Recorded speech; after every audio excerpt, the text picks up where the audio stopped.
Good afternoon. I'd like to welcome you to the Sheriff's Office Retirement Plan Board meeting Thursday, February 25th, 2021 at 1 o'clock p.m. We are meeting in the Chesapeake Building in Leonardtown, Maryland. In accordance with the Public Health Advisory on public gathering sizes at this time, the St. Mary's County Sheriff's Office Retirement Board of Trustee meetings are accessible by viewing the St. Mary's County Government TV 95 and on the St. Mary's County YouTube channel. For those without access to cable television or intranet, a listen-only line is available by calling 301-579-7236. Access code is 963443. Members of the press may attend the meeting, and any additional contact information, you can contact Karen Gates at karen.gates@stmarysmd.com. So to call the meeting to order today, I would like to introduce our Board of Trustee members that are present today. I'm Rebecca Bridget, the County Administrator. At the end of the table is Jeanette Cudmore, our Chief Finance Officer. John Walters is our Citizen Member. And to my right is Catherine Pratson, our Plan Administrator and our HR Director. Joining us via WebEx is Sergeant Sean Moses and Sergeant Clay Safford from the Sheriff's Office. Good afternoon. Good afternoon. And thank you also to Karen Gates, our plan coordinator that's joining us today, and thank you to Amy Carter, our videographer who tapes our meetings. Thank you. So for roll call 2A, approval of the February 25th, 2021 meeting agenda. If you take a minute to review, please, then we'll entertain a motion to approve today's agenda. I'll make a motion to approve the agenda for February 25th. I move to approve the agenda for February 25th, 2021. And I will second the motion. Thank you. We have a motion and a second to approve today's meeting agenda. Any discussion? Hearing none, all those in favor? Aye. Aye. Aye. Any opposed? Motion carries. Thank you. Item 2B is approval of the January 28th, 2021 meeting minutes. If you take a minute to review the minutes, we'll then entertain a motion to approve, please.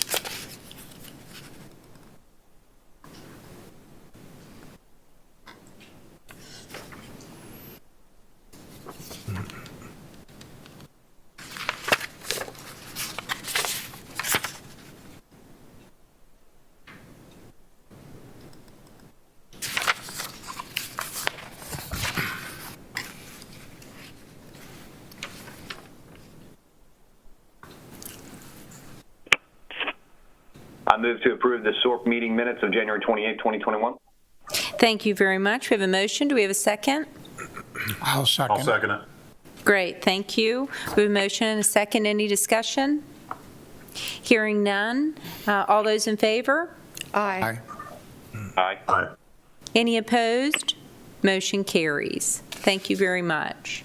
And item 3 is new business. 3A is a fourth quarter performance report from Marquette. And so we will turn it over to you, Pat, for your review. Good afternoon. Thank you for joining us today. Hey, well, good afternoon, Dr. Bridget. It's great to be here. Good afternoon, everyone in the room. And good afternoon, Sergeant Safford and Sergeant Moses. So we'll start out with the quarterly performance report. You should see a packet in front of you. The top book is the Morgan Stanley Q4 report, which I'll walk through. The item on top of that is our firm's market environment. So before we jump into the performance report, we always like to spend a quick 5-6 minutes talking about what's going on in the economy, what's going on in capital markets, mainly to provide context for how the pension fund performed during the quarter and how some of the investment managers performed given what was going on in the capital markets. So with that said, again, we'll start with the market environment. Page 1 here, it says U.S. economy at the top. And if you look on the top right there, what we're showing a chart, and I'll focus mainly on the charts and not the verbiage itself, and I'll weave some of that in. But the chart up on the top right is just a simple one showing real economic growth within the U.S. The bars there are the quarterly figures. The orange line is the year-over-year number, And then those striped bars to the right are economist estimates moving forward. So bring your attention to that last fully colored in blue bar. That's the Q4 number that came out towards the end of January. You can see there was a pretty big slowdown from Q3, and that wasn't all that unexpected. We had an historic rebound in economic growth in the third quarter after that big decline that we saw in Q2. So a slowdown was certainly in line with expectations. But that said, the economy still grew at a very healthy rate of 4% during the quarter, and that was actually revised up slightly to 4.1% just this morning. Now, there's a few key drivers of the economic recovery we've seen so far, namely the consumer spending, business investment, and housing. And I'll speak to the first two in just a minute, but I'd certainly be remiss not to mention the policy support that has also aided in the economic recovery, particularly on the fiscal side, notably the CARES package that was passed in March, the recent December package, and the upcoming package that looks likely to be passed here in March. So the policymakers, particularly on the fiscal side, have provided a lot of support for consumers and businesses. And if you look at the bottom of page 1, we try to illustrate that support. So what this is showing is personal savings for consumers. That gray row on the bottom there, that is the 12-month pre-COVID average in monthly savings. You can see around $100 billion a month. But then when the line starts to grow up in that sort of purple sand chart, that's the excess savings on a monthly basis during that time period, so the amount above $100 million. So this was really an historical anomaly from a recession perspective. Normally we see incomes hit, which we did see from the poor employment markets, and we see spending go down, and we saw that amid the quarantines and stay-at-home orders. But even though private sector income took a big hit, the government transfer payments via the CARES Act, so expanded unemployment benefits, stimulus checks, more than offset all of that lost income from the private sector. So when you have income going up a little bit, but spending coming down, your savings goes up, and that's what we've seen, a huge jump here in savings. So right now there are estimates out there that consumers are sitting on anywhere from $1 trillion to $1.5 trillion of excess savings compared to the pre-COVID average. So if we think about what that means moving ahead here, if the economy continues to reopen in the early spring and summer, as we all very much hope it does, that there's a lot of pent-up demand for consumers. They're sitting a lot on excess savings. So as we all return to some sense of normalcy in our daily lives and partake in our usual activities and spending, it just means a lot of those things that hadn't been taking place over the past year or so are likely to unfold, and even to a greater degree here as we head into 2021 because of these excess savings. And the consumer is a big driver of the U.S. economy. So if we have strength in the consumer, the economy as a whole, as things stand here today, should show a pretty strong year of economic growth within the U.S. Now, shift gears to page 2. Yes, sir. So I understand the spike and where the spike came from, but we've still got people who are either unemployed or grossly underemployed, and your chart cuts off in October of last year. What would be your estimation if we were to extend this chart out for those last 3 months of last year and then into this year? Would that dark portion not be significantly lower? It would actually be much higher, because this does not include the December package. Even though October is the last number here, it's through November. So it does not include that December package where we saw additional stimulus checks, expanded unemployment benefits.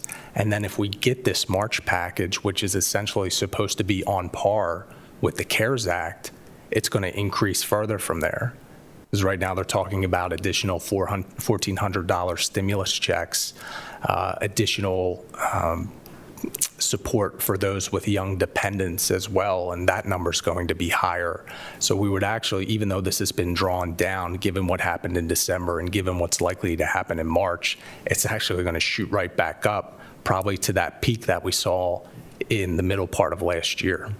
Well, how would you suggest, or maybe they didn't think about it, so now I'm paying off months of back rent, I'm getting my mortgage caught up, all these things that have been piling up because I simply didn't have enough to service those things.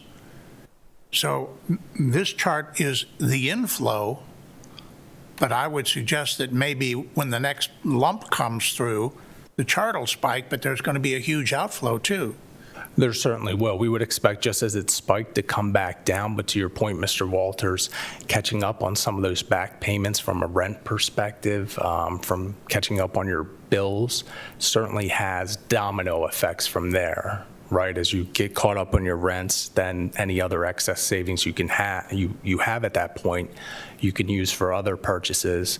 And then those receiving those rents, whether it be landlords or other owners and operators of buildings, that's income on their side, which can then be used for reinvestment and other, productive economic purposes. So even though from a consumer perspective, we'll probably see some pay down in debt to the things that you had talked about, I don't think that's going to swallow up all of these excess savings. And to the extent it swallows up a good chunk of that, then that money's flowing to other actors in the economy that can then use that money for other productive purposes moving forward. Again, that domino effect of money flowing through the economy to different actors. Okay, thank you. You're welcome. So more to that point, that's actually a very good segue to page 2 here. So I mentioned strength in the consumer and a strong outlook for business spending. So we all know that businesses cut back on employment and capital spending amid the downturn, typical with what history would suggest. But businesses are running exceptionally lean right now. So this top chart's a very interesting one. There's a third party called the NFIB, the National Federation of Independent Businesses, that surveys companies on a monthly basis. They ask them a number of questions. 2 of the questions they ask are your inventories too low or are they too high? And what this gray line is showing is the number of firms that report their inventories are too low minus those that are saying they're too high. So if you look over this whole time period, usually there's more firms saying our inventories are too high and we have to scale that back. But more recently, we're at multi-decade highs for businesses that are saying their inventories are too low relative to those that are saying are too high. So not only are we hopefully going to get this pickup in consumer spending, but businesses are going to have to start their capital spending and inventory and accumulation in anticipation of that. So we have 2 key sectors in the U.S. economy, both the consumer and businesses, that hopefully as things stand here right now in 2021 is going to lead to a very strong year from an economic growth perspective within the U.S. So with that said, we'll wrap up our economic comments on page 3. The U.S. is very important, but we also want to take a look at the global economy. I had mentioned the policy support that we've seen in the U.S. So if you look at that top right chart, not only were we taking into account the U.S. all the way to the left there, but other major economies and economic regions across the globe. And if you look all the way to the right there, the amount of stimulus that had been passed last year, again, not including the December package, is north of $28 trillion. So again, historic by any measure in terms of size, speed, and scale. So it's not just happening in the U.S., it's happening elsewhere. And again, that does not include the December package or what we may see in March here. So that number is just going to increase. That support really shows no sign of abating. And when we think about the global economy down low on page 3, you want to think about what's happening in the U.S., but we all know there's another major player, notably China. And right now, China households or China consumers are in a similar position to those in the U.S. You can see here we're showing their savings rate as a percentage of income, and similar to the U.S., it jumped amid the pandemic. So right now, households in China are also sitting on excess savings, so the prospects for spending growth out of China are strong as well. So when we think about the 2 largest economies, not just the U.S., but China, again, the prospects for global economic growth in 2021 is quite strong as things stand here today.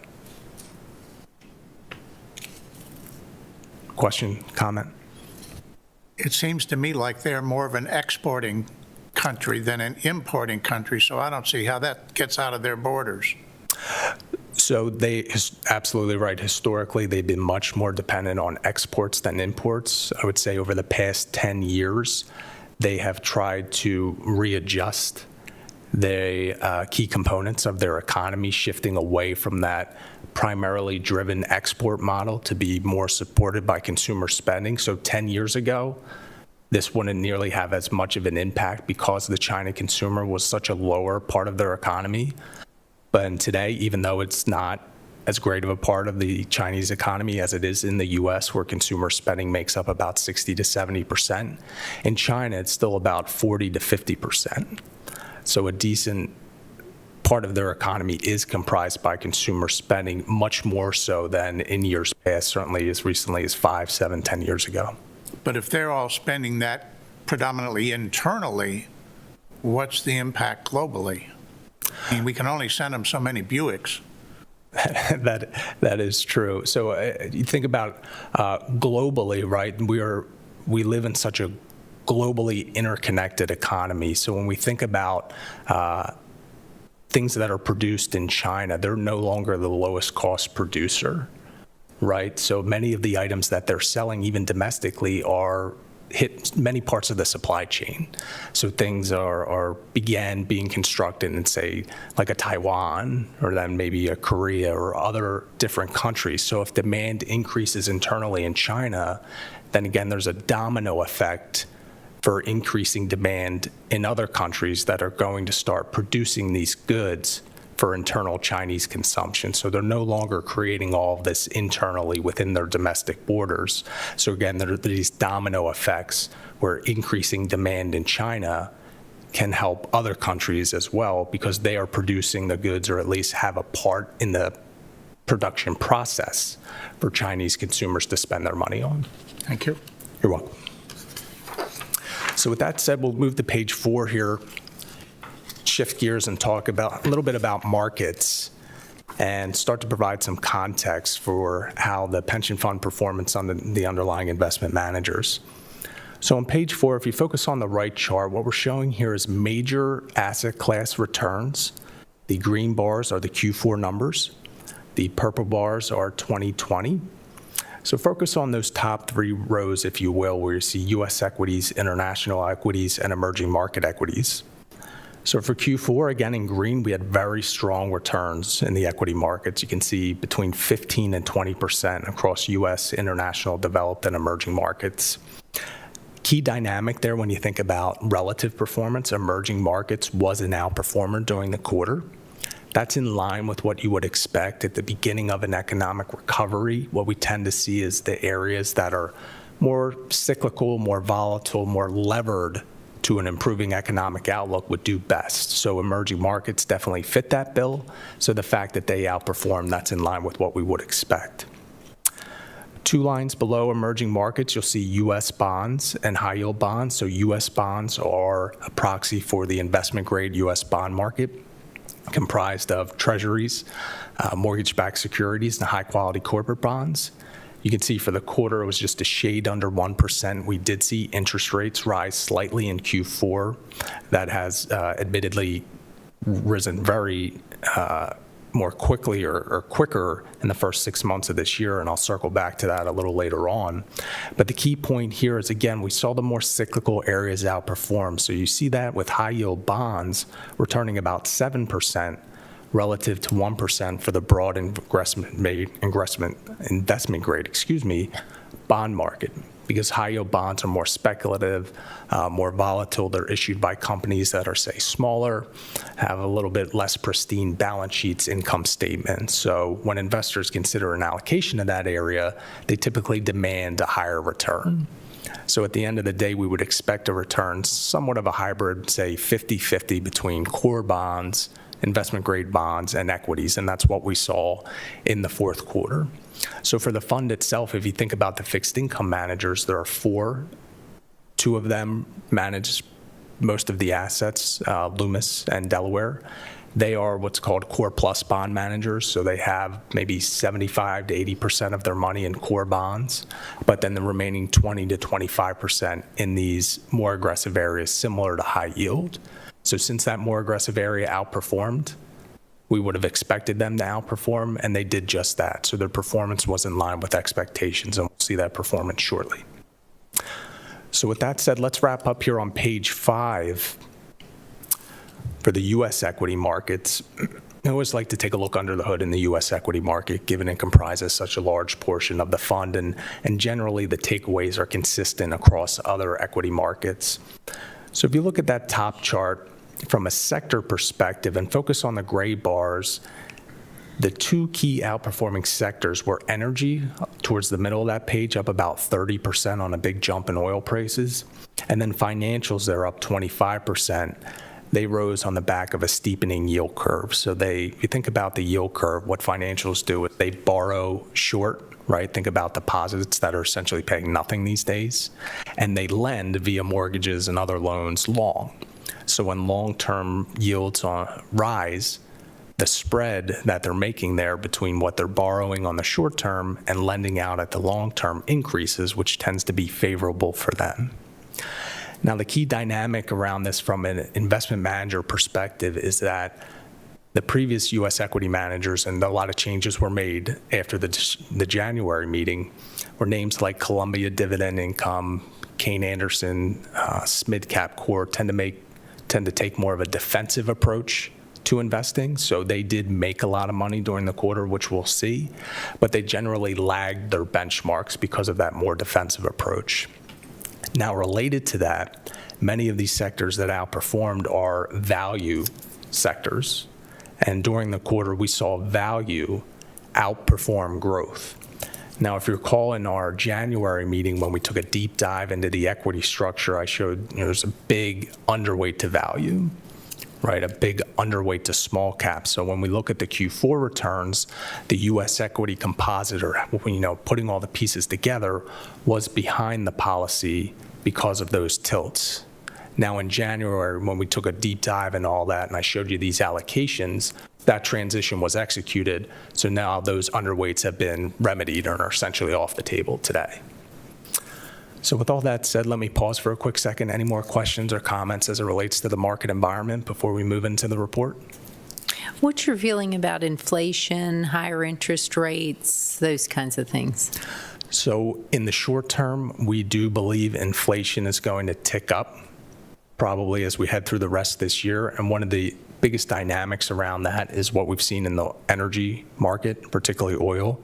It was this time last year, if you recall, there was a big sell-off in oil prices. We saw them actually go negative one day, if you recall. But since that time, this time last year when they were trading, $20, $30 a barrel, we're upwards of about $60 to $65 a barrel. So if you think of what drives the directional change in inflation, a lot of it comes from that energy component. So we would fully expect inflation to tick up here in the near term. And related to the second part of your question, Dr. Bridget, interest rates, the intuitive sort of relationship generally is higher inflation, generally higher interest rates. And we've seen that over the past really 4 or 5 weeks, and notably today, interest rates are up a decent amount. So when we think about what that means for the portfolio, and we'll get into that in the fixed income, you'll see that the fixed income allocation has a very long duration as things stand today, meaning that it has a lot of interest rate risk built in relative to the policy. So we're going to be making some recommendations to reduce that risk within fixed income. And then related to that, what we've seen based on the movement of interest rates, that when they were coming down over the past few years, as we talked about, growth stocks and large stocks have been outperforming. As they've increased, we've seen a reversal of that. Now those stocks are underperforming, and those areas like small cap stocks and value stocks have become much more back in favor. So those changes that were made at the end of January and early December has mitigated that risk on the equity side, and today we'll talk about mitigating that on the fixed income side. Okay, great. Thank you. You're welcome. Any other questions or comments? Okay. All right. So let's switch gears and we'll hop into the fourth quarter report, and probably spend a little bit less time on this than we normally would.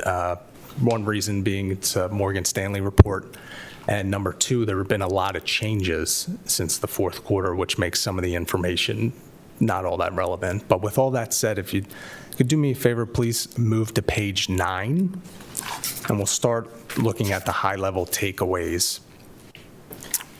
from the fund itself. So on page 9, I would call this somewhat of an executive summary page, really getting at cash flows. So where were we? How did we get to where we are today from a market value perspective? And then looking at some returns. So, moving forward, I'll try to weave in some comments about how things are going to look like going forward. We show a similar page to this. I would say it's a little cleaner, a little bit more straightforward, less data on the page, but the broad takeaways of what we would show is very similar.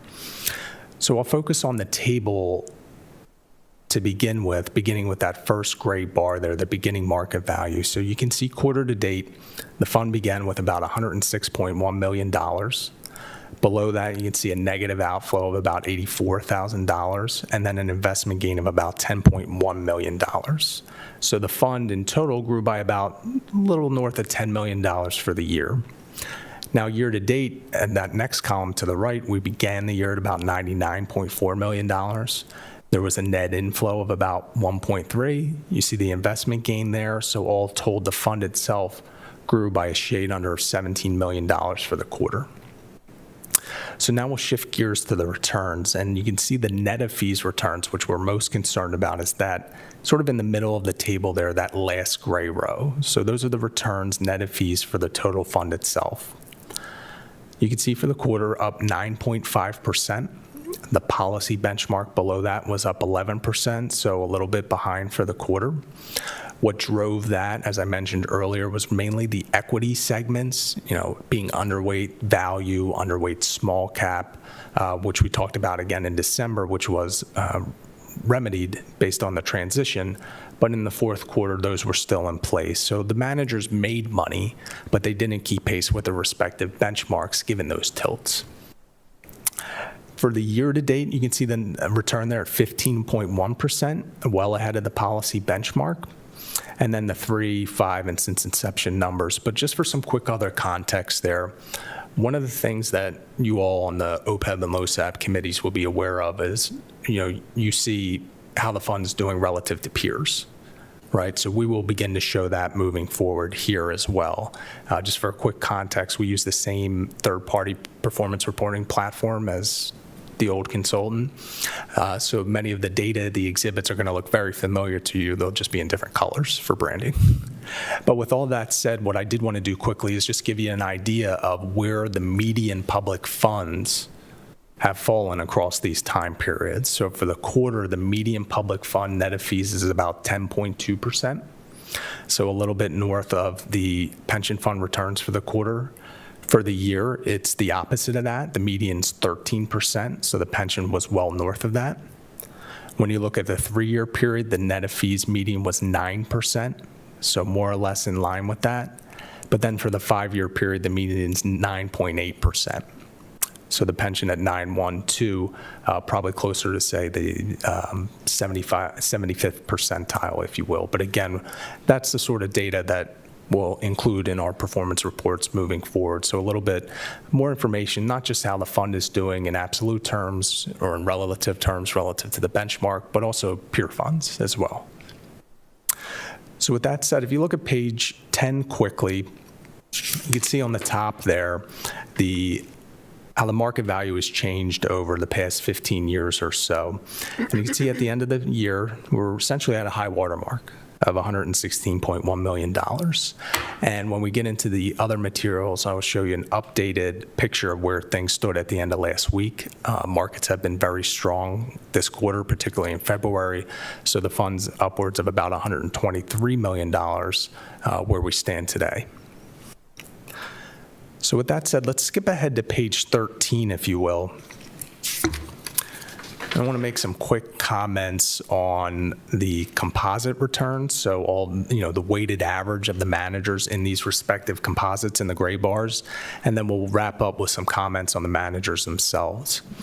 So when you see the gray bars on these page, again, they're the composite returns. So if you look at equities, for example, that's the weighted average of all your U.S., international, and emerging market equities. And you can see that was up about 15% for the quarter. Now, when you dig a little bit deeper, let's start with U.S. equities, that first white bar there. You can see as you work your way from left to right, The first return was up 14.8% versus the broad market Russell 3 at 14.7. Now, remember, and we talked about this in January, your benchmark that's stated in the investment policy statement isn't the broad market. There's a key distinction. It's much more granular in that it has a large cap index, a mid cap index, and a small cap index. So when I talked in the market environment that small caps and mid caps actually outperformed the U.S. equity policy versus your investment policy statement was up about 15.7%. So again, having that underweight to value and having that underweight to small caps drove a little bit of underperformance relative to the policy.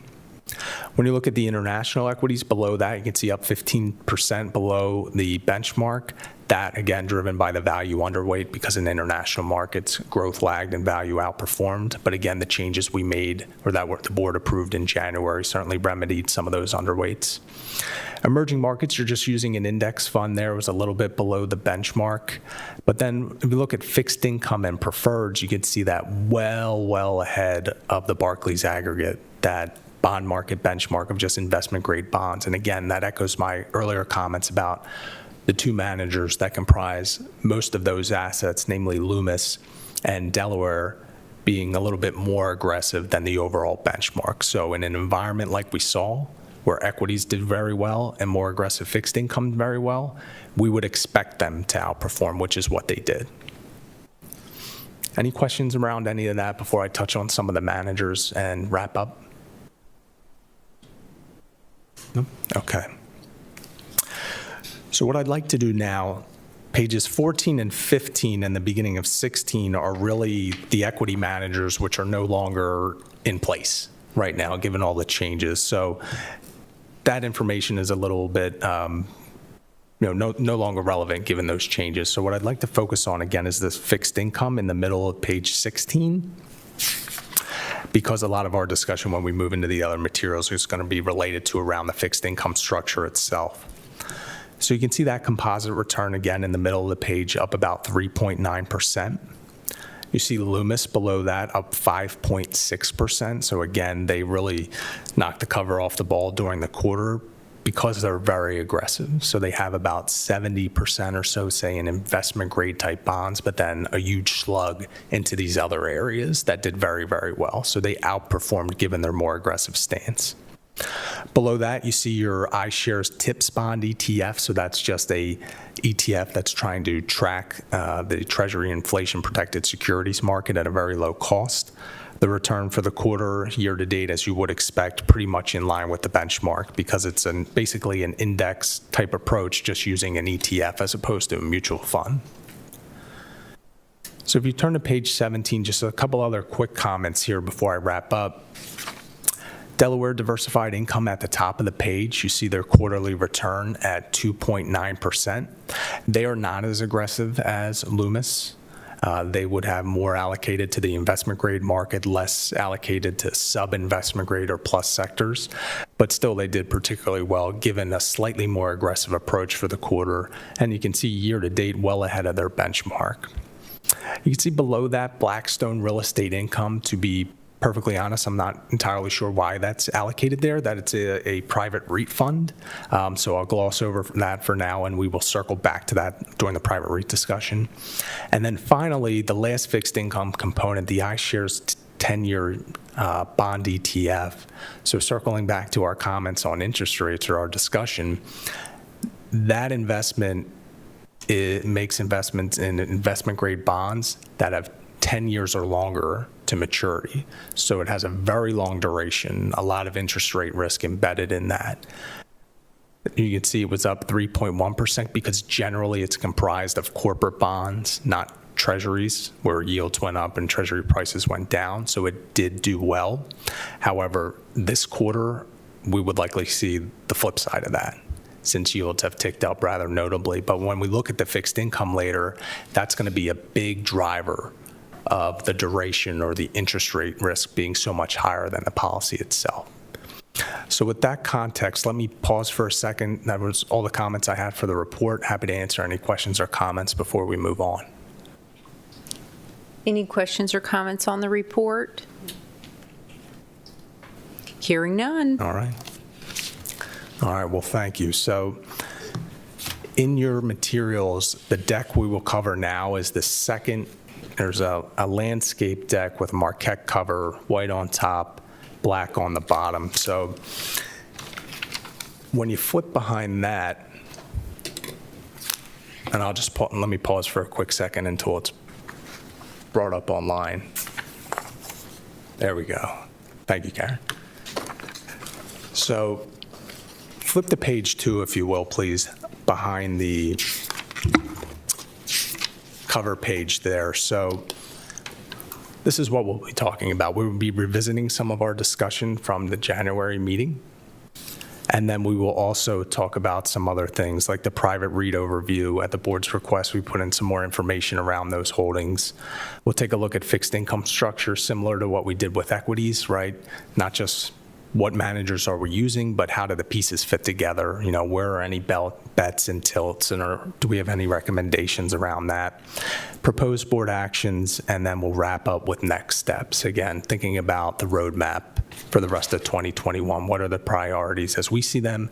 And then to get some discussion and feedback from you all to make sure we're all on the right page as that's concerned. So if you hop behind Exhibit 1, just to talk about priorities quickly on page 4. So today our discussion will largely focus on the transition. We spoke a little bit about this at the last meeting. We've had further discussions with the previous advisor and some of the investment managers, and have uncovered some other items that I want to bring to the board's attention. And then we'll have review and recommendations specifically as it relates to private REITs and private REITs and fixed income. And then we'll wrap up with these things at the bottom when we get into the next steps and talk about subsequent meetings. So with that said, please hop behind the next exhibit, the transition update on page 6. So this is a reprint from our meeting in January. There's a couple of key changes that I would like to bring to the board's attention, namely the third row down where it says data collected from prior investment consultant. We were sent that data by Morgan Stanley, so we now have that in-house. So progress moving forward. We should be in a good position to put together the Q1 report for next quarter's meetings. But the other key component where you see all the words bolded up here and boxed up is we wanted to see, can we extricate the previous advisor from the process, because they were performing a lot of functions, and I'll get into this on the next page, where we normally wouldn't see. So they were doing a lot of things from a custody perspective, and these are listing all the custody functions, right? You want your custodian to custody the assets, to use them for trading, rebalancing, to facilitate any private market distributions and capital calls, and then statements or reporting, right? But if we move to page 7, right now these functions are being done by both entities, by Wells Fargo and Morgan Stanley. So I'm going to break this down mainly from the traditional assets, so equities and fixed income, and then we'll circle back to the alternatives, and I'll get into a little bit about why there are differences here. So when you think about the custody of mutual funds and ETFs, that's all done at Wells Fargo, right? They are holding those assets, they are valuing the assets, they are reporting on them from a custody perspective. From a trading perspective, in that second row, right now, Wells Fargo is executing the trades for mutual funds. So myself, working with Ms. Pratson and her staff, will put together letters of direction, send them right to Wells Fargo, and they'll execute as directed, and that's commonplace. For ETFs, you can see on the right, that is handled through Morgan Stanley right now. For the ETFs, what we've been told is that's generally from a cost perspective, that those managers and ETFs are able to be traded via the Morgan Stanley platform at a much lower cost than if Wells Fargo had done that. And which based on our digging into the details, we do think is accurate. Now, that said, it obviously introduces another party into the equation, right? So instead of, the county, Ms. Pratt's and her staff, and, us help facilitating things from an ETF perspective, we have to rely on Morgan Stanley for buys and sells in that area. So we moved away from some of those ETFs last quarter based upon our recommendations and the board's approval. That process was, not as straightforward, I think, as maybe we would have hoped. Just having that additional party where the instructions were submitted, the communication back to us in Wells Fargo, there was a little bit of a delay. So moving forward, some of the recommendations today and later on are pretty much to move away from ETFs. We can use mutual funds pretty much at the same cost or a lower cost and extricate this other party from the rebalancing and transition process so we don't run into any timing or communication issues moving forward. So when we get into some of the discussion around the recommendations, a lot of it is going to be related to that.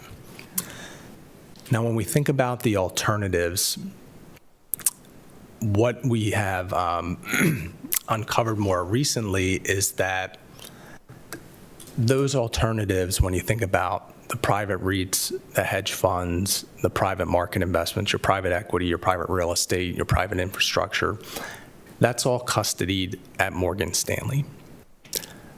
The reason behind that is that Morgan Stanley has selling agreements in place with many of these investment managers. So when you think about an institutional investor like the county, or pretty much all the clients that we work with, if you entered into an agreement with an investment manager, there's only two parties. It's you, the investment manager. We help facilitate the process by making the recommendation, helping execute the documents as appropriate, but we don't have an agreement. We don't sign anything. So since Morgan Stanley has these selling agreements in place, technically you can think of it as there's three parties involved, not just the county, not just the investment manager, but Morgan Stanley as well. And given that latter component, those assets have to remain custodied at Morgan Stanley. Now, we can talk about redeeming some of the private REITs and some of the hedge funds, but when you think about the private equity, private real estate, private infrastructure that's been introduced over the past few years, there's no liquidity there. So the county made a commitment, maybe $1 million, $1.5 million, sort of across the board. You've contributed much of that capital. Some of it has gained in value. And until that fund essentially ends, which could be as long as 10 to 12 years, that's going to have to continue to flow through Morgan Stanley. Because if you don't continue to make whole or produce your calls, then essentially you could forfeit your interest in those funds, which these days are somewhere upwards of 500,000, and I mean millions of dollars in aggregate. So that's going to have to stay in place. So as much as we want to sort of extricate and work with ourselves and Wells Fargo's and you all exclusively, it's going to be quite some time before we can get to that place.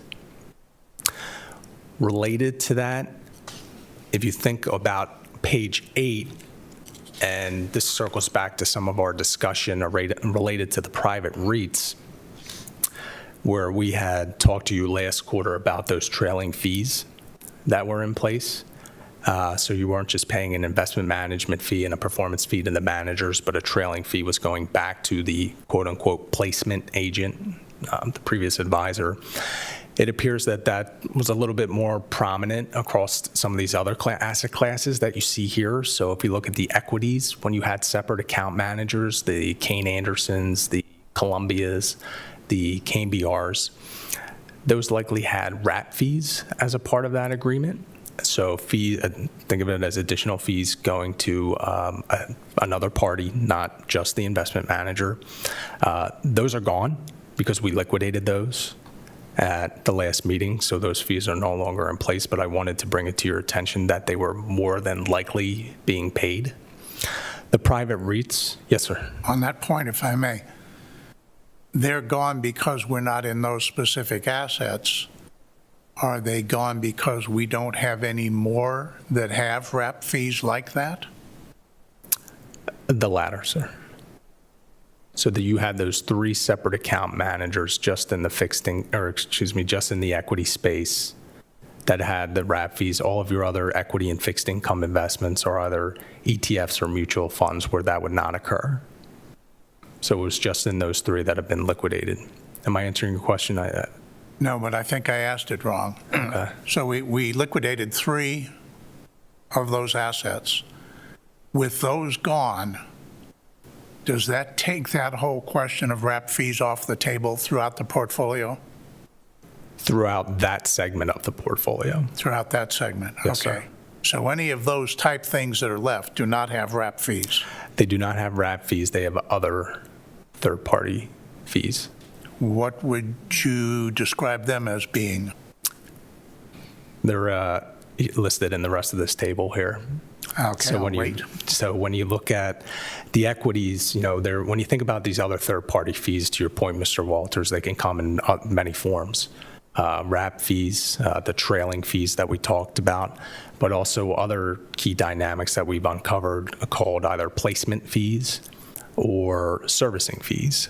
So from the private REIT perspective, we had talked about those trailing fees and what we can do about it, and we'll talk about that shortly. As a part of those purchases, what we've seen now is sometimes there were placement fees. So say if you made $1 million purchase for a private REIT, you might have also paid say, a 1% placement fee. So an additional $10,000 just to make that purchase, which is typical of a high net worth private client, not an institution. Yes, sir. Well, that's interesting because in the very, and I mean very fine print in some of that material leading up to those presentations, I noted that and I asked about it. And the answer I got was, don't worry about that because this is fee-based. You don't pay that. Based upon the contracts that we've received from Ms. Paratson and her staff and some of the investment managers, I can, without a doubt, tell you that they were certainly in place. So that being an internal charge, let's use the $1 million example. Our whole $1 million did not go to work, hypothetically, because that placement fee was sort of deducted before the rest went to work. That's correct. Okay. Is 1% or your number, is that typical? If you look at those agreements, the advisor or the placement agent has the ability to make it either 1, 2, or 3%.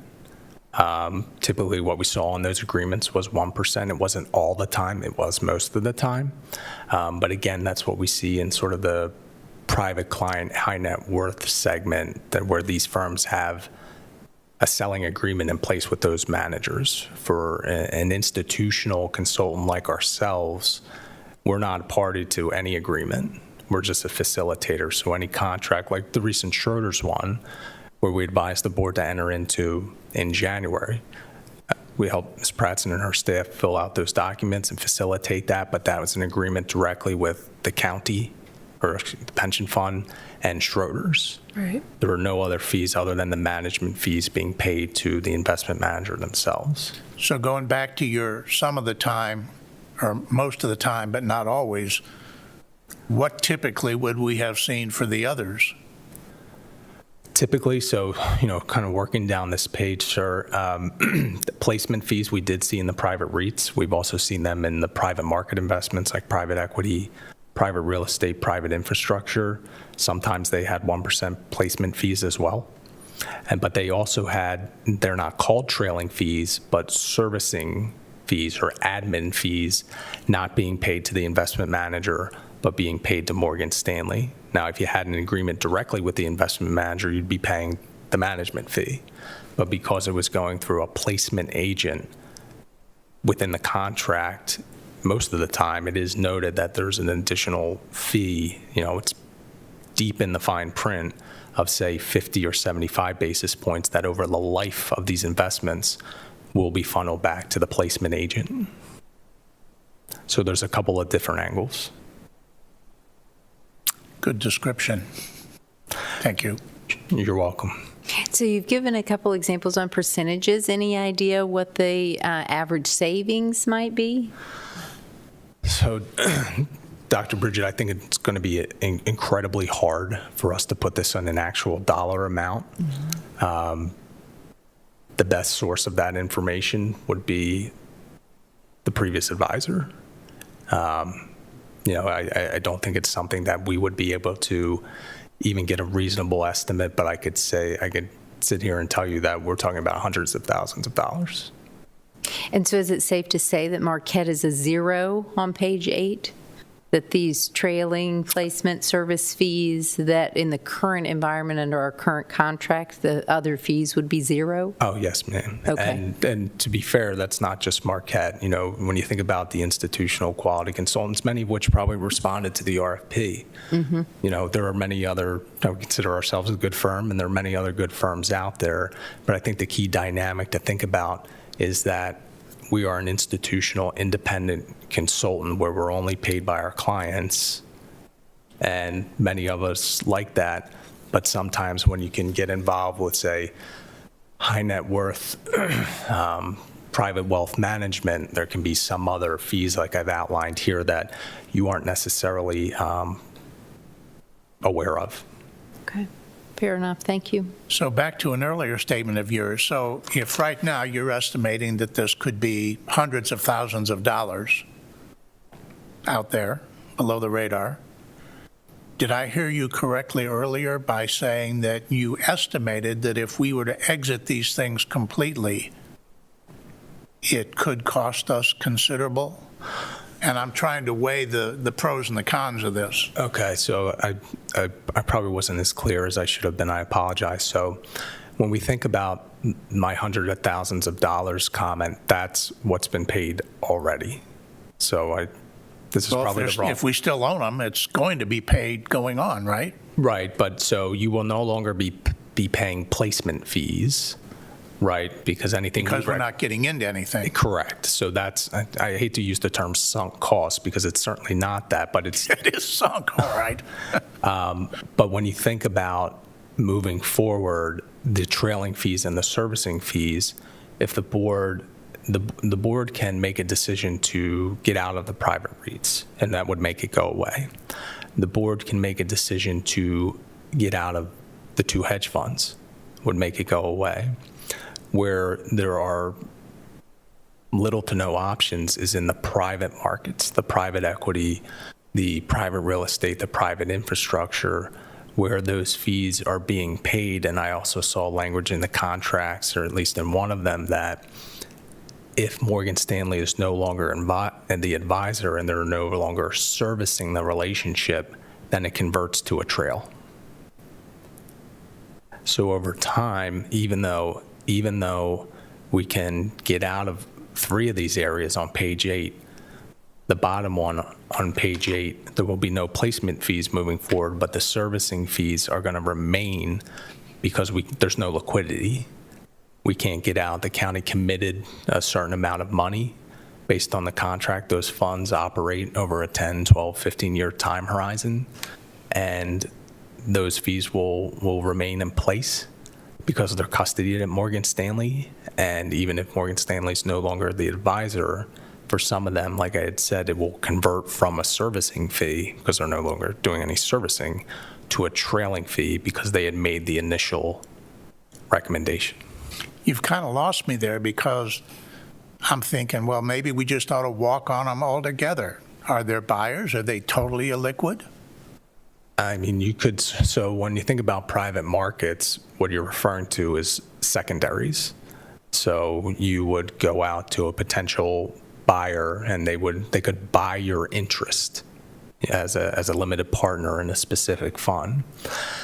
Typically, you're going to take a haircut. The typical secondary transaction might be, it depends on the market environment. Today, it might be low 90 cents on the dollar.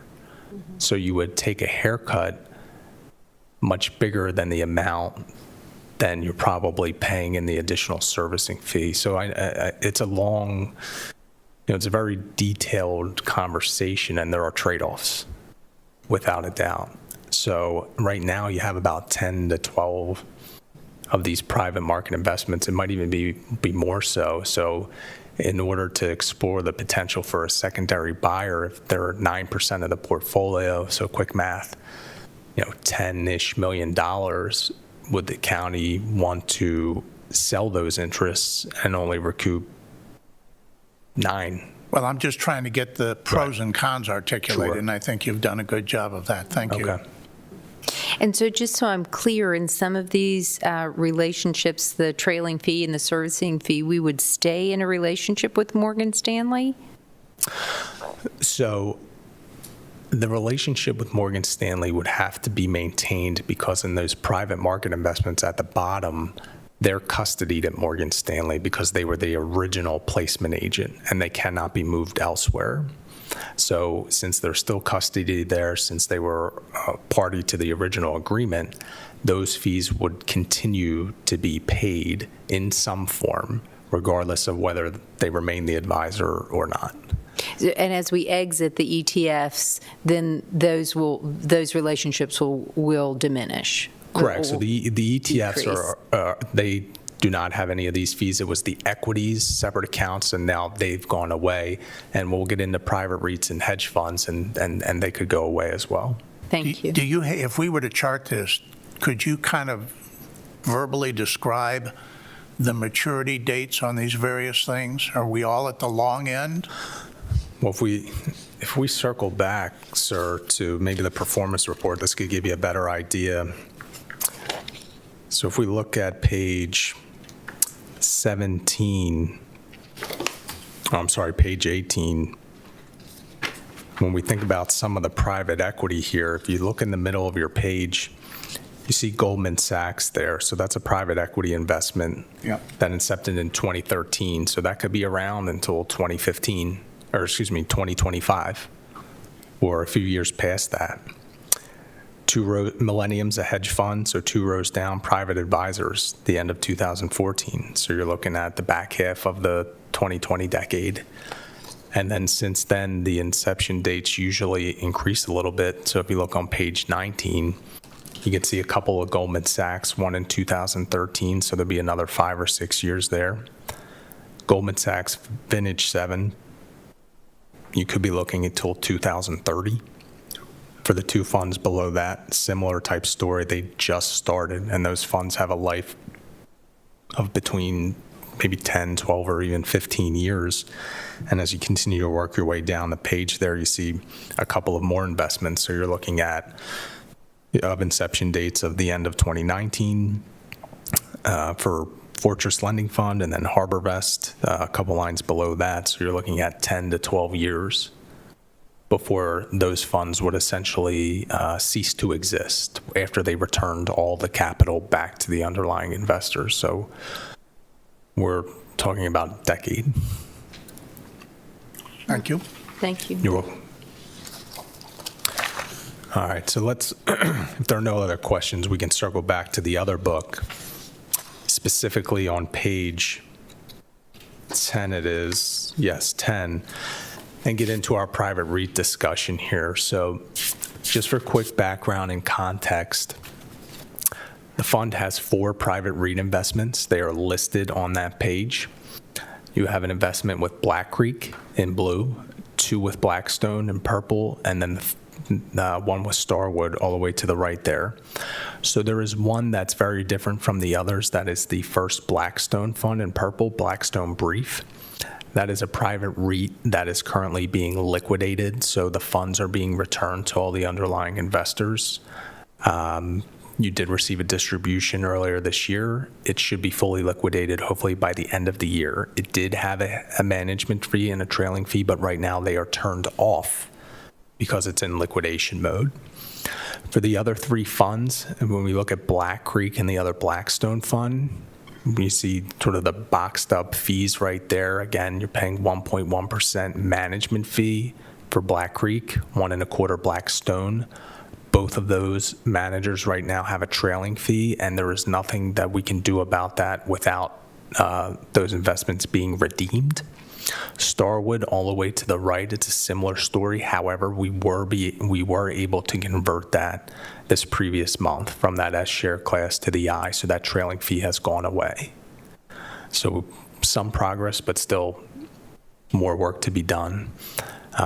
Yes, sir. I know I asked you this the last time, and it kind of didn't stick. So can we go to the footnote on that page? Yes, sir. All right. So does not include an incentive fee of 12.5% over 5% annual return.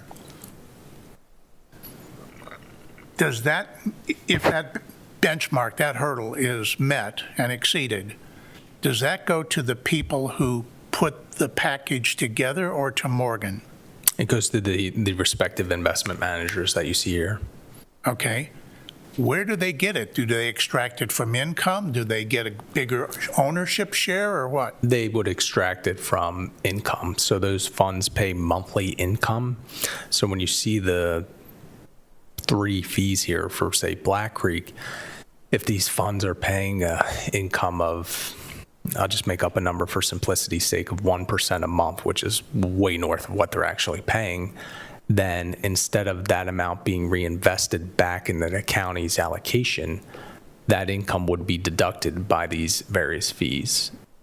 So you wouldn't actually see an invoice. So I understand that the managers are getting a little extra spiff for doing really good work. That's buried in the major contract and the prospectus. Where would we have seen that theoretically? It is in, if we uncover that in the various fact sheets, whether or not it was in the original agreement, I don't know off the top of my head. I know for a fact that the share class differences were not in the original agreement. They were in a fact sheet. I don't know if that was shared with you all. But as far as the incentive fee itself, it is listed in the fact sheet, but I'm unclear if it's in the actual agreement. Thank you. You're welcome, sir. So based on our discussion, if we shift gears and go to page 11, what I wanted to do based on your request was dig a little deeper into these managers. So here we're going to look at key terms related to liquidity, leverage, management fees, but I thought it would be helpful for reference.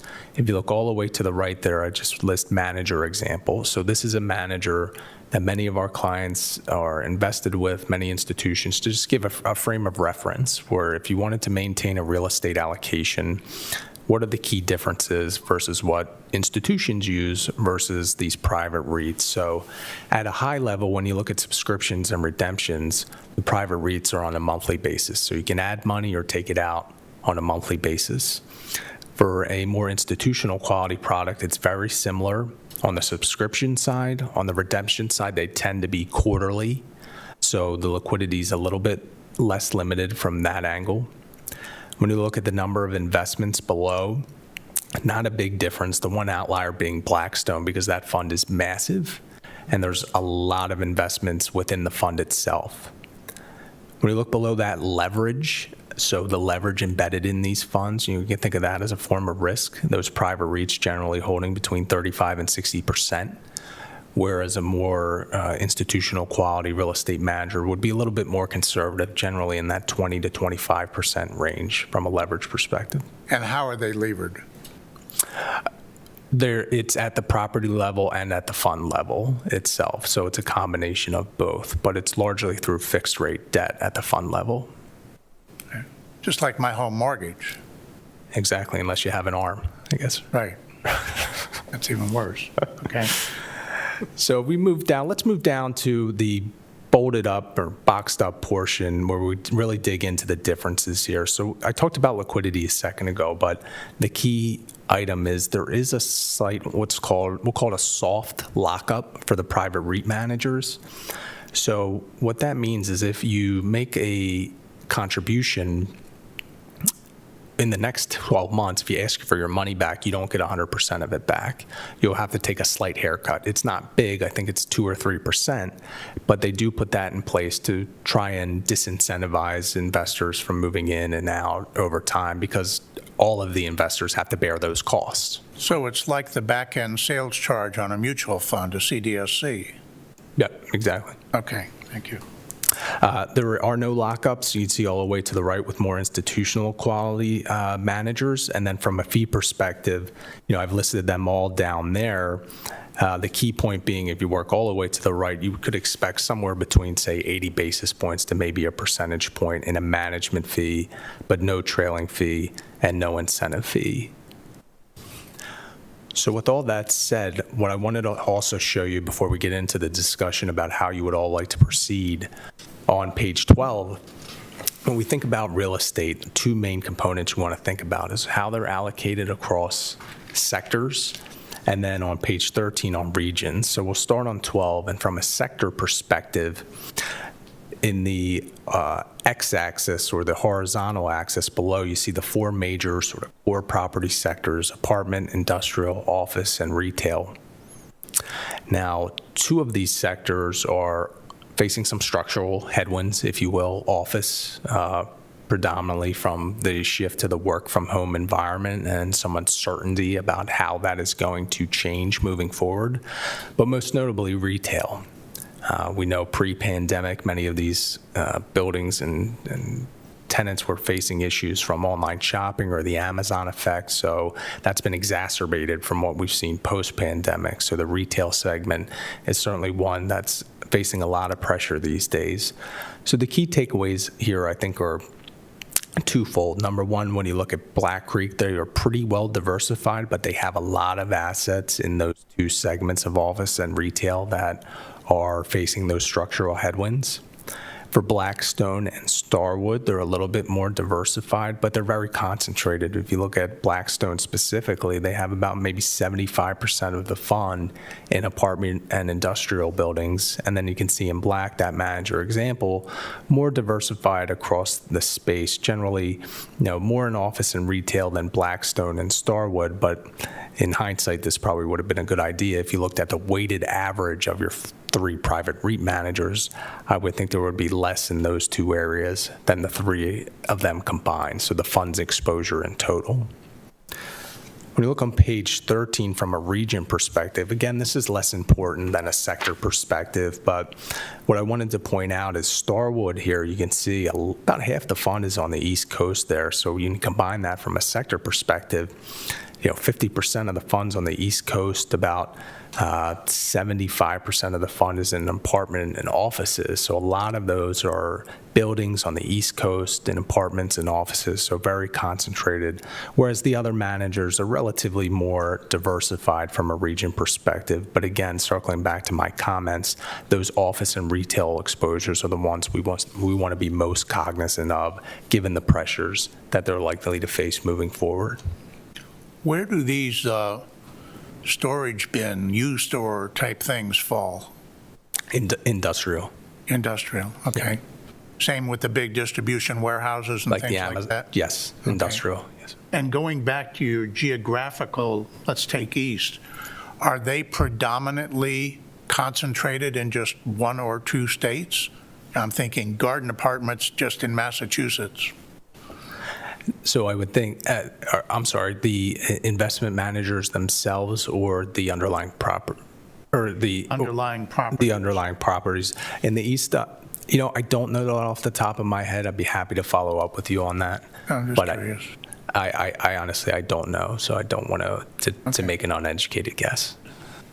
Other questions or comments? So just a quick reference back to page 11. Yes. Where you have the incentive fees, do we have any idea how many of them are at the 12.5 and how much money that is? Again, I know it's a tough question for you, but.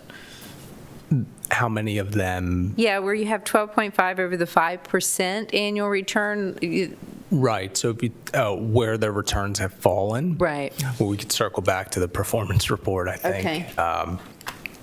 If I could find this on page believe it begins on page 20. So all the way at the bottom on page 20, Dr. Bridget, you can see, at least for the Blackstone Real Estate Income Trust, the returns there for the year at just 1.8%, but for the inception, 647. So we think about that, just relative to the 5%, those incentive fees are not taken into account until the management fee has been paid. Admittedly, I don't know how the trailing fee comes into that. I suspect it does not come into play for that. Okay. So if you think about, say, a Blackstone, they're charging a 1.25% management fee. So say they return 7.25% gross of fees, then your net return would be 6. So they're entitled to 1 percentage point, or, the 6 versus the 5, right? They're entitled to 12.5% of that 1%. So Okay. 12.5 basis points goes to them. The 87.5 goes back to the underlying investors. Is that a one-time triggering event or forever? That's in perpetuity. So it's calculated on an annual basis, and then the subsequent year's returns will be deducted based on that. So if in a following year they fall below that hurdle, they don't get that spiff? Correct. Okay. Good.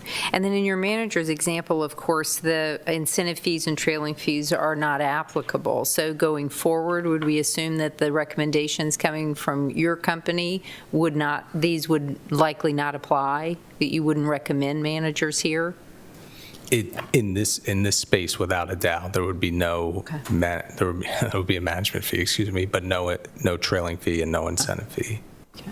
Thank you. Pat, before we move from the Morgan Stanley report. Yes. Where you have the redemptions within 12 months of purchase, we're outside of that 12 months for all of them? Yes, I should have mentioned that. Thank you, Ms. Pratt. And I did confirm, I spoke with all 3 managers. Okay, thank you. Just to let them know that, we'll be talking with the board shortly, and would that come into play? And they all confirmed that it would not come into play. Okay, thank you very much. You're But that has no effect on what we might get for it in the secondary market. Right.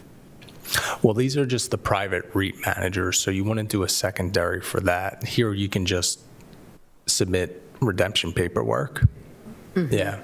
So you can just submit the redemption paperwork. The liquidity is monthly. Mr. Walters, that was related to the private markets, the private equity, the private real estate. That's when you would have to look at a secondary transaction. Okay. Good, thank you. You're welcome. Any other questions or comments? Just one, and it's sort of tangential to what we've been talking about here. To the best of my knowledge, this was never shared with the trustees, or if it was, I didn't get the memo. How is Marquette paid? By our contract with the county. The number that we submitted in the RFP, that's the number, nothing more. Can you share that with us? I believe the number or the contract? I'm not worried about the contract right now, but the number? Honestly, I don't know what it is off the top of my head. Ms. Pratson, are you aware? I can find it. Are our contracts public once they're signed? Once they're signed? I can Yeah. share that with you. Once they're signed? Sure, and then, so we'll just share that with the group then? Sure, yeah, because I think the commissioners approved it in a public meeting. so sure. Yeah? Okay. Just out of curiosity, does that same theory of once signed hold across all contracts with the county or sub-entities thereof? If it's a contract with the county, unless there's proprietary information that's protected by the county attorney's office, they're public. Okay, all right. Well, I think it would be beneficial for us and probably for the viewing public to know that we're on top of what those numbers are. Great. If I could just mention quickly, when we entered into agreement with the county, it was a county contract. Right. So it wasn't a Marquette contract. So we signed based on what the county had put out as a part of the procurement process, just for an additional anecdote. Yes, but you put your number and your services, delineated them on the table, and the county took it. Yes, sir. But our number was a flat number. Right. So there's no variability in that number. Right. so that it just is what it is in perpetuity as long as we're fortunate enough to work with you all. Okay, or the next renegotiation or whatever. Correct, sir. Okay, all right, thank you. All right, you're welcome. So to wrap up the private REIT discussion, if we can go to page 14, please. Great, thank you. I'm just going to check Oh, I on apologize. Sergeant Moses and Sergeant Safford, because I know when we get in a WebEx environment, I just want to make sure that they don't have any questions or comments to this juncture. You've been very quiet. No comments here for Sergeant Safford. Thank you. Same for Sergeant Moses. Thank you, Dr. Bridget. Good, thank you. I appreciate the pause. Absolutely. So, Page 14 of, yes, sir. The second book here, got it, thank you. the one at the top that says summary. So, pulling all this together based on our discussions, one thing I didn't mention, but we perhaps talked a little bit about in January, is that those private REITs are typical among, say, private client, high net worth investors. Just as an anecdote, I did speak with one of the managers, and they had 16,000 underlying investors in one of those funds. So many, many investors with small allocations. And why that's important is because high net worth private client money tends to be, what's the word, a little less sticky than institutional money, right? Mr. Walters and I were talking about this before the meeting, where private clients tend to sell low and buy high. So at the first time of distress, they ask for their money back.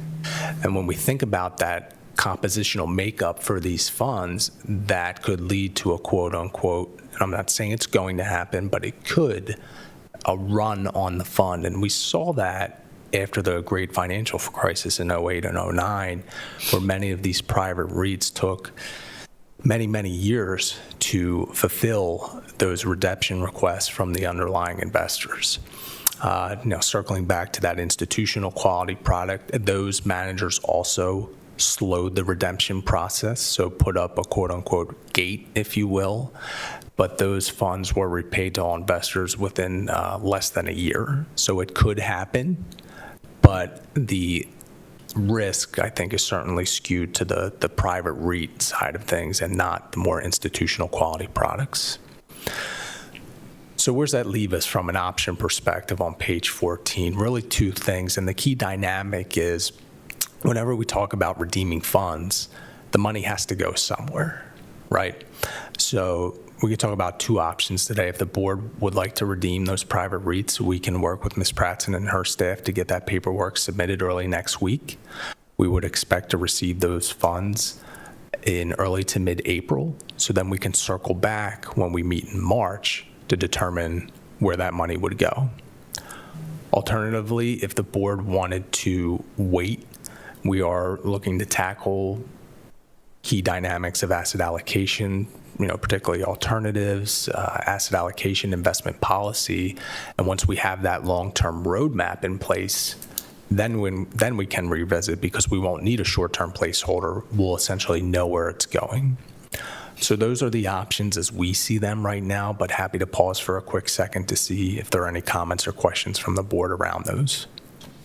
Sure. So first, I think the board usually accepts the fourth quarter performance report through a motion. So is the board comfortable with that motion on the with the review and then a motion? Yes. I'll second that we are comfortable with the review. Well, if you'll make the motion, Oh, I and thought then we did. someone else. I'll make the motion. Thanks, Jeanette. And I will second it. Thank you. Any other comments or questions? All those in favor? Aye. Aye. Aye. Any opposed? Motion carries. Thank you. And then this, on page 14, will, if there's any additional questions for Pat, we'll ask those. Otherwise, if you'd like to entertain a motion. I have a question. Sure. Did we not, in the minutes, there was something left over that we had postponed? We talked about that. That was the Black Creek discussion. So at the last meeting, if I may, we had talked about the possibility of submitting a redemption immediately following the meeting. But it's my recollection that the board wanted to table that until this meeting when I could bring you some more information. So that's still very much on the table. If you would like to move forward, we would do it early next week, get those funds back in early to mid-April, and then determine where they would go. And is there any additional information to talk about in terms of the follow-up from last meeting to this meeting? We tabled the discussion so that we had an opportunity to look at their performance, and the losses is just based on memory. Right. And to revisit it. So is there any additional So information? if we open that can of worms up, can you bring us up to date on On that topic? the performance? Yeah, what we need to know to say yay or nay, we are or aren't going to act on last month's recommendation. Sure. So what I can tell you is that given again, circling back to the policy support in place, that the funds have operated, in line with expectations right now. In January, I don't have it in front of me, but they did post a positive return, probably in the neighborhood of 40 to 50 basis points, which over the year, comes out to around, we'll call it 5 to 6%. So they're operating in line with those expectations. I think the key dynamics right now, as we think about the long-term roadmap, is that it will eventually be our recommendation to restructure the real estate allocation, namely move into a more institutional quality type strategy. So the key decision at hand is whether the board would like to jumpstart that process today, and we'll find a short-term placeholder, which will probably be a public market investment, or wait until later in the year until we have that roadmap in place and we know exactly where those funds are going to go. Now, can I tell you how these funds are going to perform between now and 5 months from now? Unfortunately not. Based on what's going on in the economy and the policy support, I would be surprised if we had any short-term hiccups, but it's certainly a possibility as well. And that Black Creek Diversified Property is a REIT in what? Where's their concentration? When we circle back to pages 12 and 13, Mr. Walters, they are in blue on page 12. So Mostly in the east. from a sector perspective, Black Creek is mainly in that office and a lot in the retail space there. So this is in blue on page 12. You have said Black Creek, sir. Creek.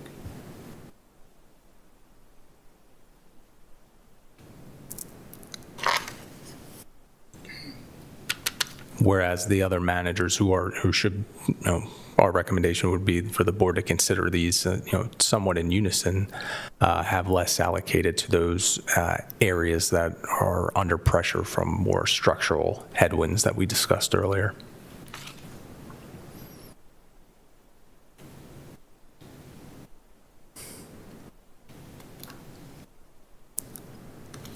Well, looking at their allocations and to reopen the discussion, I think we ought to consider going ahead and liquidating them at this point. But I would be in favor of holding the cash until we can revise an investment policy, which I think is probably going to look a lot different than the last one. Is that a motion, sir? I move that we proceed with last month's recommendation to fully liquidate Black Creek Diversified Property Fund in the S, as in Sam, share class, and hold the funds pending future discussions and decisions. Is there a second to the motion? I'll second. There's a motion and a second. Is there any discussion? All those in favor? Aye. Aye. Aye. Aye. Any opposed? Motion carries. Thank you. Thank you. Okay, great. So just a couple of other sections to run through here. If we skip ahead behind Exhibit 4, you'll find this on page 16. So we ran through a... Just interrupt for a Oh, I second. apologize. So did the board want to consider the other 2 REITs to liquidate as well? There are 3 in total? No, because I thought you, well, I say no. I thought you had said there are some other dynamics at play if we took them out. I'm sorry, what dynamics as related to what, sir? Well, we're past our 12-month haircut, is that correct? On all 3 funds. That's Okay. correct. Right. Do you have any opinions, much like the Black Creek, about keeping or not keeping the others at this point? I would say that since the board made a decision to redeem from one of the managers, that it would be prudent probably to consider the same motion for all of them at this time. That said, when we come back in March to talk a little bit about a short-term placeholder, maybe not just being cash, because then we would be holding a sizable cash position. Yeah. And then in March, you'd make recommendations. So the motion would be to liquidate the other 2, and then the recommendation for where to put that revenue, you'd make a recommendation in March. Correct, because that money will be returned in early Okay. to mid-April. Great, thank you. You're welcome. And the exception to that is the Blackstone that is currently being liquidated. That's correct. So that's the Blackstone Brief Fund, the first purple one on page 10. 10. Yes, thank you. Right. So do we have a motion to liquidate Blackstone and Starwood as well? Is that a do, or do we have one? Is Do that we do have a motion? Okay, do we?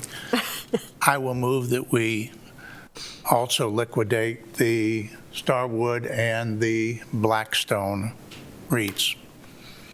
We have a motion on the floor. Is there a second? I'll second. We have a motion and a I'll second. second.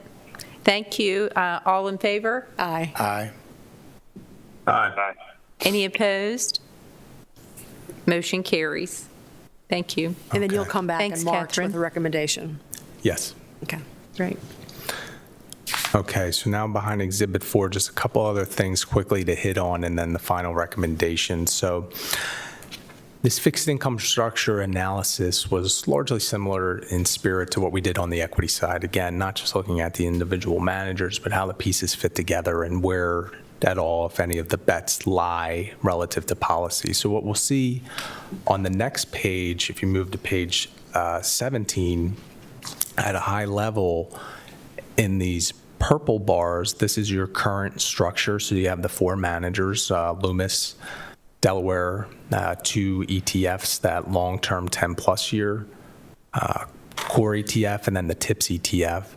So when you put those pieces together, you can see up top 2 main components. The first in that top table to the left, the yield to maturity. So right now, your current structure is yielding about 2.6%. That is north of your policy index at 1.7.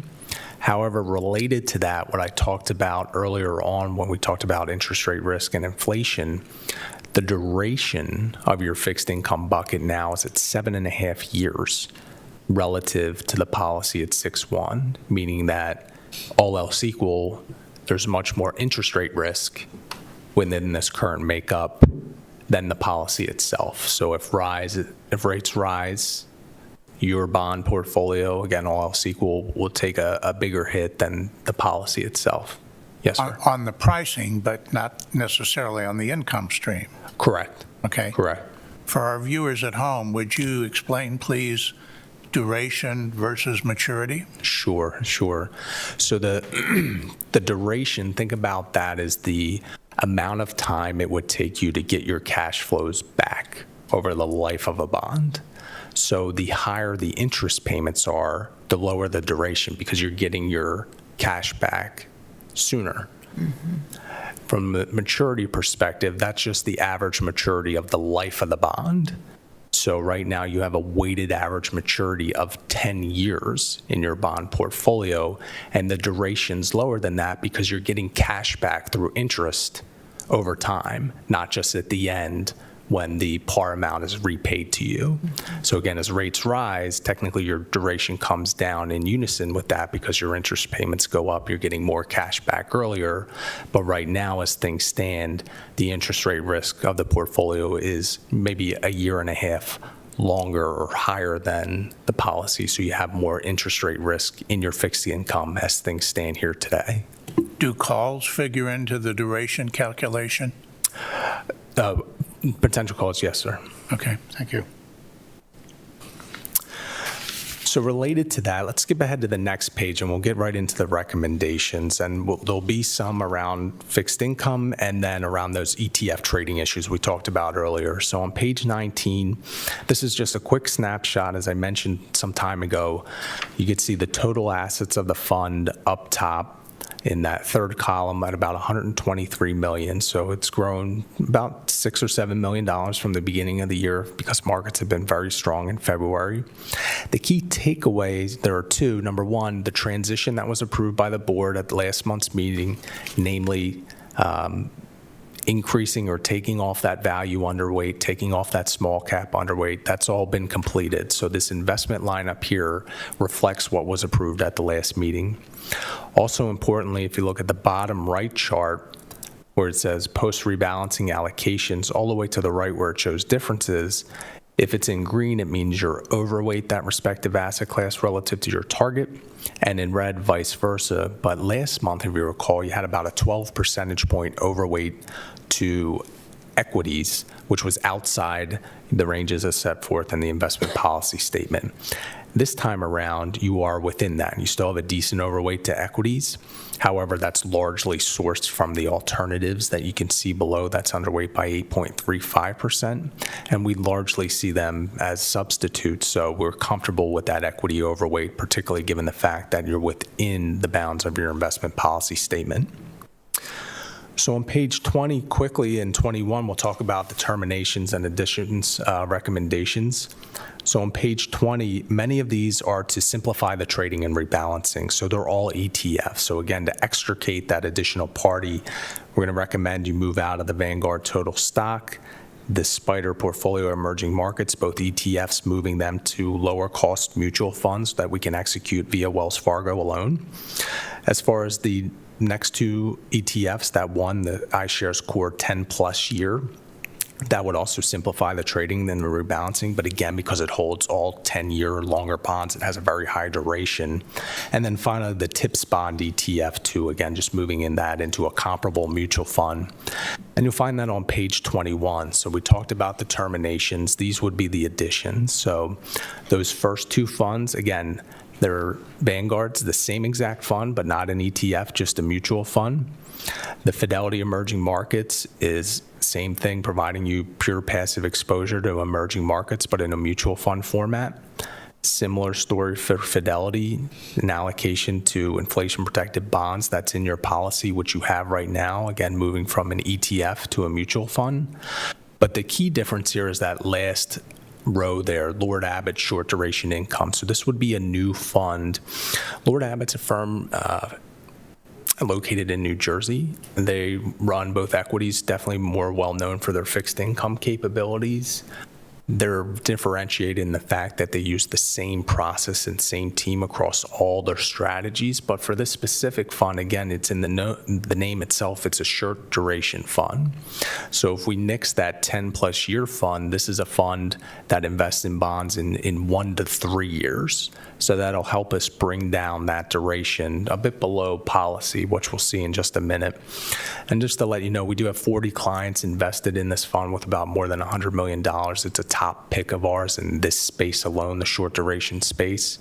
And the mutual fund itself has a fee of 34 basis points, which compares to the industry average of about 47 basis points. So that would be a recommendation today for a new manager. So when we bring all these pieces together on page 22, what's the proposal for the board's consideration here?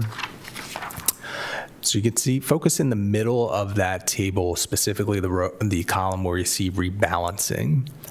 So you see the first large number there, that's just a full liquidation of that ETF, moving it into the comparable mutual fund to address those issues I covered. If you keep working down your way there, again, liquidating that ETF in the emerging markets and moving that to a mutual fund, again, like dollar amounts. But the key differences are within fixed income. So we are recommending a redemption of Loomis of $2.9 million. It does have a very long duration as well, probably around in the 8 to 9 year range, and essentially using those funds to allocate to Lord Abbett. So you see negative 2.9 for them, and then 2 rows below that 2.9 going into Lord Abbett, that 1 to 3 year. The other red numbers there, the 2.2 and the 132, those are just the full liquidations of the ETFs.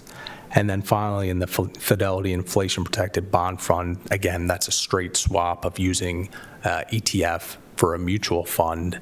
That's providing you the same exposure that you have now, and that's in your investment policy statement. Thank you. Nice summary on 22. The format's nice. Okay, great. Any questions or comments as it relates to that proposal? We can circle back. We have a board action section that summarizes everything, but happy to answer any questions or comments as it relates to that. My mental math is pretty much defective, so that will give us a total, if we were going to look at these as individual bonds, what does our ladder look like? Let's say the 0 to 3, 0 to 5 is what percent, and on and on. You go to page 23, then I probably should have skipped to that. I apologize.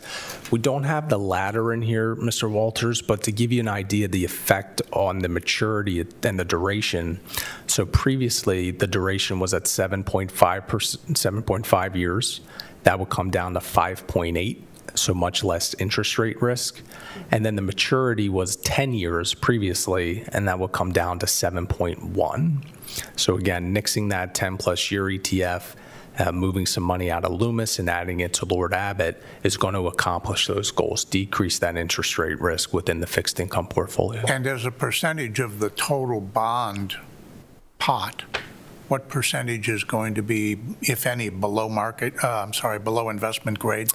You could see that in the middle page, sir, with the credit quality. So you have BBB in the middle, you have BB and below, so everything there is below investment grade. Prior, or the current structure, it was essentially in line with that 18.8%, so it would come down slightly. So your investments would not only shorten the duration risk, but they would have a little bit less in credit risk as well.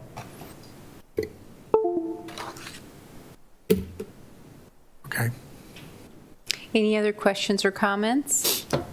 Are we ready for a motion to accept page 22, the rebalancing proposal? So moved. I will second. We have a motion and a second. Any discussion? Hearing none, all those in favor? Aye. Aye. Aye. Any opposed? Motion carries. Thank you. You're welcome. So let's just wrap up quickly, if you will, and I appreciate your time here today. I know we're running a little long. Just on page 27, we'll talk about next steps, and just want to lay it out for the board to consider and take any feedback and comments on your ideas or how you would like things to proceed. So at the March meeting, we talked a lot about looking at alternatives, right? Doing some education on what you have now. We can provide some education on what other Maryland counties are doing, their exposures for context, and then our ideas on what's appropriate and what may not be appropriate. So I think that's a good discussion for March and probably the April meeting itself. Related to that, we'll cover the private rebalancing, when those funds come in. We'll talk about where that should go, and then also any updates on the transition, other issues that we're finding, things of that nature, and perhaps any other rebalancing depending on how markets move, which has been quite quick these days. Related to that, once we tackle these items, we'll get into an asset allocation study. So we talked about earlier on, how do we put the pieces together to get to where we need to be, that 7.25%. We'll work with Bolton on getting their liability projections, their cash flow projections to incorporate into that analysis so we have a complete picture of the options and the trade-offs. Once we have that, we'll look at the investment policy again, and then to wrap things up, custody evaluation and traditional versus OCIO. Those latter two, I know the board is interested in.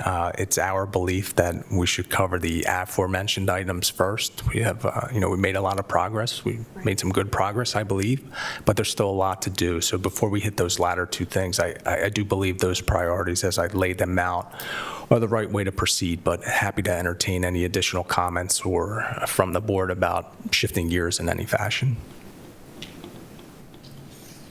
No, it Any looks good. comments on page 27? No, it looks good. Looks Good good. Can plan. I just ask a question? Yes. The hedge funds, have they been addressed? They haven't, so we'll address them at the next meeting. I'm sorry, I should have mentioned that. We'll address them at the next meeting. So we've covered the equities, we've covered fixed income, we've covered REITs to some degree. Now we need to determine where the money's gone, and at the next meeting, I will provide you an update on the hedge funds, specifically what they are, what our options are, what the fees are. And that could look at reducing those fees as well, because that was part of the bucket we could do something about. Yes, that's correct. Thank you. This is kind of a big picture question, but if we look at the portfolio, I'm sort of dismayed by the number of funds it takes to construct the portfolio we have now. How, if at all, is anybody looking at, if you've got A and B and C and they're all in the same space, what's the overlap?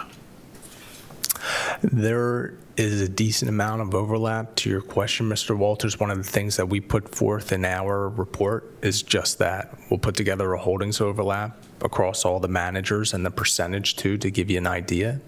When we addressed the equities earlier on, we did cull some of those managers. We decreased the number. And I think when you think about the step or the path ahead here, we have to think about our constraints. So right now we're working within the confines of the current investment policy, right? But these recommendations as they stand here today could change based upon where the board wants to take things moving forward with the data and the analysis that we provide. So I think the back half of this year, we could certainly be looking at culling things even further. So it's certainly a progression, sir. Well, even under the current policy, I'm confused as to why we might need so many different funds. I mean, could we theoretically do this and be all right doing this? Let's say boiling the total fund count down to 10 to 15 total across 4 or 5 families and get the results we're looking for without the confusion that comes along with having as many as we do. You could. I think that would largely be a different approach from what I've seen. You have used a lot of active managers in the past in various buckets in various spaces. If the board wanted to move in a direction which we have moved in, introducing more passive funds to lower costs and increase more certainty, then we could certainly look at that. That's a possibility without a doubt, that you can cull it and simplify it, particularly on the equity side of things. Well, on your passive funds, all they theoretically have to do is mimic the index that they're supposedly tracking, right? That's correct. And there is a cost, a small but underlying cost for that. Yes, sir. So why not go out and look for funds or fund families that have fairly good track records of beating the index? Well, I think that's what we've done to some degree, a little bit of both, right? We've introduced more indexing. We introduced some active manager changes, if we recall in the U.S. equity space, changing the Kayne Anderson mandate to make sure it's doing exactly what we wanted to do, introducing ICM, a small cap value manager as well, changes on the international side. So there's a balance, without a doubt, in how much in passive and how much in active, and that's largely driven by where the board wants to take things. So when we get through this process, I think that the asset allocation and the education is of utmost importance. If that's the next step in the priority level where you would like to simplify things, then we can absolutely move in that direction. It's a possibility, without a doubt. Okay, thank you. You're welcome. Anything else for this afternoon?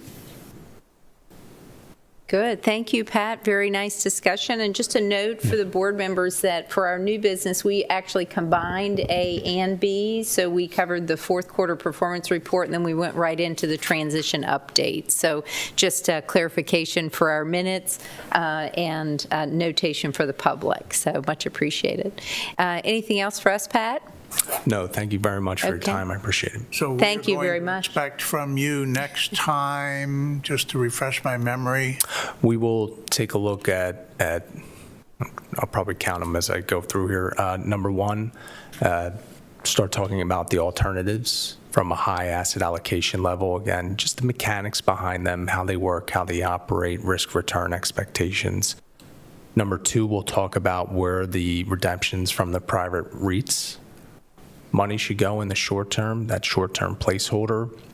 And number three, thanks to Ms. Pratson, we didn't forget to talk about bringing up the hedge funds as well, because they're a similar discussion to the private REITs in that they do have these additional fees, but is there anything worth keeping, or should we just move on? So those are the three main items as I see them. okay, thank you. Great, Well- thanks for the review. Appreciate it. Thank you. And for the board, we move on to item 4, committee reports, and 4A is the administrator's report, and I'll turn it over to you, Ms. Gates. Okay, we had 3 invoices that were paid.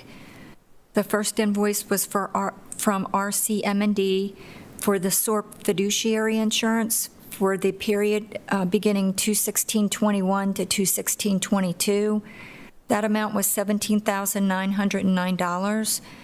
We had paid an invoice from Whiteford, Taylor, and Preston, who is our plan attorney, and she reviewed a qualified domestic relations order to make sure that it met the qualifications of being a quadro, and that invoice was for $262.50.